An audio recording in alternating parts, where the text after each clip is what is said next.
Hi hello नमस्कार, तुमचं स्वागत आहे माझ्या चॅनलमध्ये. तर आज बघूया अंड्याची भाजी कशी अंडे उकडवून घ्यायची. परत तुम्हाला तर माहिती आहे ते सोलायचे वगैरे मास काप द्यायचे, थोडेसे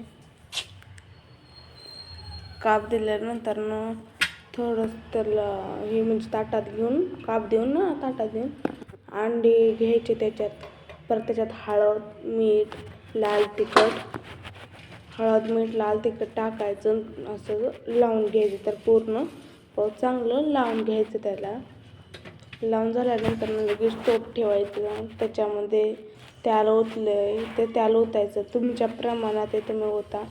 परत तेल गरम झालं की त्याच्यात एक अंडे सोडायला सुरुवात करा. अंडे सोडून चांगलं भाजून घ्यायचं. खरपूस म्हणजे असं थोडं ब्राऊन कलर भाजायचं आहे त्याला आणि चांगलं भाजायचं आहे. आणि परत मग डब्याला काढून घ्यायचा. डबा चांगलं भाजून चांगलं ब्राऊन होते. पहिलं तर तुम्ही मसाला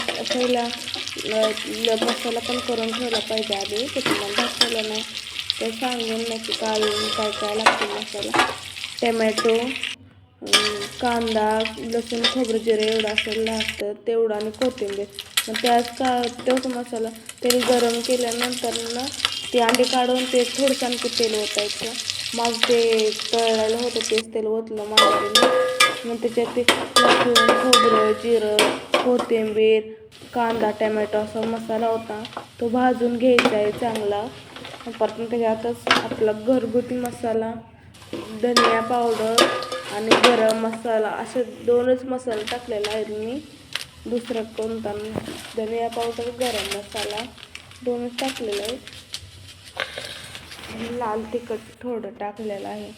परत डबल सगळा मसाला भाजल्यानंतर परत आणखी अंडे सोडायचे आणि त्याचं हलवून घ्यायचं आहे चांगलं, जोपर्यंत मसाला पूर्ण मिक्स होत नाही तोपर्यंत. जो की तो आजपर्यंत अंडे जे काप केलेत ना त्याच्यामध्ये जात नाही तोपर्यंत चांगलं हलवून घ्यायचं आहे. परत पाणी ओतायचं आपल्या तुमच्या ह्यानं आणि परत मीठ टाकायचं आणि उशीर 5 मिनटं उकळून परत आणखी बंद करायची. आधी 2 मिनटं कोथिंबीर टाकायची म्हणजे छान असा वास येतो भाजीचा. ते म्हणून 2 मिनटं हे करायचं, परत बंद करायचा गॅस. तर भेटूया पुढच्या ब्लॉगमध्ये. तोपर्यंत